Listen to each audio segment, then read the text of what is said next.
বিশ্ব নিউজে আপনাদের স্বাগত। শুরুতে সংবাদ শিরোনাম। মার্কিন প্রেসিডেন্ট ডোনাল্ড ট্রাম্প বলেছেন জেলেনস্কি মার্কিন শান্তি প্রস্তাব অনুমোদনের জন্য প্রস্তুত নন। নেতানিয়াহু বলেছেন ইসরায়েল শীঘ্রই গাজা যুদ্ধবিরতি দ্বিতীয় পর্যায়ে প্রবেশ করতে চলেছেন। ফিলিস্তিন রাষ্ট্রকে স্বীকৃতি দিতে অস্বীকৃতি পুনর্ব্যক্ত করলেন জার্মানির চ্যান্সেলর মার্চ। মার্কিন সামরিক শক্তি বৃদ্ধির মধ্যে ভেনেজুয়েলায় 5,600 নতুন সেনা মোতায়েনের শপথ গ্রহণ। সুদানের দক্ষিণ কর্ডোফানে সহিংসতার ক্রমবর্ধমান আরএসএফকে দায়ী করা হচ্ছে। বেনিনে ক্ষমতা দখলের জন্য একদল সেনার প্রচেষ্টা ব্যর্থ হয়েছে 24 হিউসের ও বেনিন সংবাদ মাধ্যম জানিয়েছে। এতক্ষণ শুনছিলেন সংবাদ শিরোনাম, এবার বিস্তারিত। ফ্লোরিডায় আমেরিকান ও ইউক্রেনীয় কর্মকর্তাদের মধ্যে 3 দিনের আলোচনার পর মার্কিন প্রেসিডেন্ট ডোনাল্ড ট্রাম্প বলেছেন যে ইউক্রেনের প্রেসিডেন্ট ভ্লাদিমির জেলেনস্কি রাশিয়ার সাথে যুদ্ধ বন্ধের লক্ষ্যে মার্কিন খসড়া শান্তি প্রস্তাব অনুমোদন করতে প্রস্তুত নন।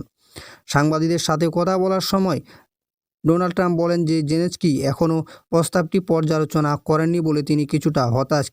তিনি আরও বলেন তার জনগণ এটি পছন্দ করে কিন্তু তিনি তা করেননি। শনিবার শেষ হওয়া আলোচনায় কোনো স্পষ্ট অগ্রগতি অর্জন করতে ব্যর্থ হয়েছে এবং জেলেনস্কি আলোচনাগুলিকে গঠনমূলক যদিও সহজ নয় হিসেবে বর্ণনা করেছেন, কারণ কিয়েভ ওয়াশিংটন একটি মীমাংসার সম্ভাব্য শর্তগুলি অন্বেষণ চালিয়ে যাচ্ছে। সোমবার লন্ডনেই জেলেনস্কি যুক্তরাজ্যের প্রধানমন্ত্রী কের স্টারমার এবং ফ্রান্স ও জার্মানির নেতাদের সাথে দেখা করার জন্য প্রস্তুত হওয়ার সময় এই মন্তব্য করা হয়েছে। আলোচনা চলমান মার্কিন ইউক্রেন আলোচনার উপর আলোকপাত করবে বলে আশা করা হচ্ছে। কের স্টারমার বারবার জোর দিয়ে বলেছেন যে ইউক্রেনকে অবশ্যই তার নিজস্ব ভবিষ্যৎ নির্ধারণ করতে হবে এবং বলেছেন যে একটি ইউরোপীয় শান্তিরক্ষী বাহিনী দেশের নিরাপত্তা নিশ্চিত করতে গুরুত্বপূর্ণ ভূমিকা পালন করবে। ট্রাম্প আরও ইঙ্গিত করেছে যে রাশিয়া মার্কিন প্রস্তাবের জন্য উন্মুক্ত। তিনি বলেছেন, আমি বিশ্বাস করি রাশিয়া চুক্তি নিয়ে একমত, কিন্তু আমি নিশ্চিত নই যে জেলেনস্কি এতে একমত। তার জনগণ এটি পছন্দ করে কিন্তু তিনি প্রস্তুত নন। রাতের ভিডিও ভাষণে জেলেনস্কি বলেন যে মার্কিন প্রতিনিধিরা যে কোনো সম্ভাব্য চুক্তির বিষয়ে ইউক্রেনের মৌলিক অবস্থা জানেন। ওদিকে ইসরায়েলি প্রধানমন্ত্রী বেঞ্জামিন নেতানিয়াহু রবিবার বলেছেন যে তিনি আশা করেছেন যে মার্কিন সমর্থিত গাজা যুদ্ধবিরতি পরিকল্পনার দ্বিতীয় ধাপ খুব শীঘ্রই শুরু হবে। দুই নেতার মধ্যে বৈঠকের পর জার্মান চ্যান্সেলর ফ্রেডরিক মেজের সাথে এক যৌথ সংবাদ সম্মেলনে নেতানিয়াহু বলেন, আমরা গাজায় হামাস শাসনের অবসান কিভাবে করা যায় তা নিয়ে আলোচনা করছি। আমরা প্রথম অংশটি শেষ করেছি এবং তারপরেই আমরা খুব শীঘ্রই দ্বিতীয় পর্যায়ে যাওয়ার আশা করছি, যা আরও কঠিন। এছাড়াও নেতানিয়াহু বলেছেন যে তিনি মধ্যপ্রাচ্য শান্তি নিয়ে আলোচনার জন্য এই মাসের শেষের দিকে মার্কিন প্রেসিডেন্ট ডোনাল্ড ট্রাম্পের সাথে দেখা করবেন। যদিও নেতানিয়াহু স্থান নির্দিষ্ট করেননি। তার অফিস উল্লেখ করেছে যে সোমবার ট্রাম্পের সাথে ফোনে কথা বলার পর তাকে হোয়াইট হাউসে আমন্ত্রণ জানানো হয়েছিল। মাদক পাচার রোধের অজুহাতে মার্কিন যুক্তরাষ্ট্র ক্যারিবীয় অঞ্চলে যুদ্ধজাহাজের একটি বহর এবং বিশ্বের বৃহত্তম বিমানবাহী জাহাজ মোতায়েন করার পর রাষ্ট্রপতি নিকোলাস মাদুরো ভেনেজুয়েলার সামরিক নিয়োগ বৃদ্ধির আহ্বান জানিয়েছে।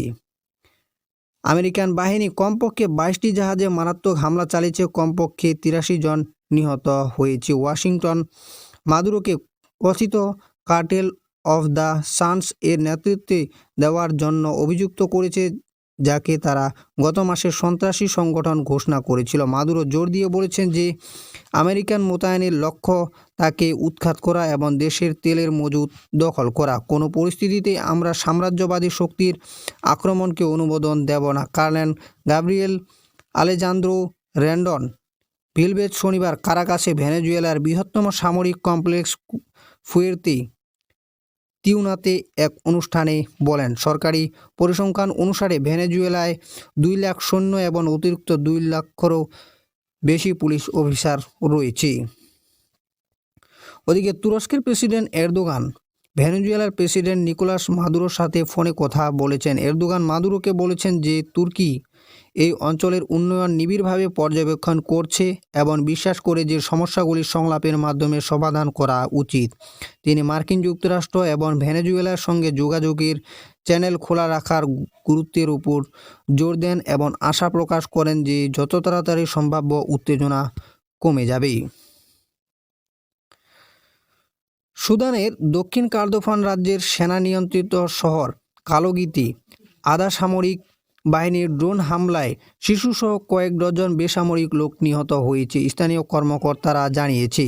কালোগি প্রশাসনিক ইউনিটের প্রধান এসাম আল দিন আল সাইদ জানিয়েছে, বৃহস্পতিবার সংঘটিত এ হামলায় একটি কিন্ডারগার্টেন, একটি হাসপাতাল লক্ষ্য করা যায় এবং পরে যখন লোকজন ক্ষতিগ্রস্তদের উদ্ধার করতে ছুটে আসে তখন আবারও হামলা চালানো হয়।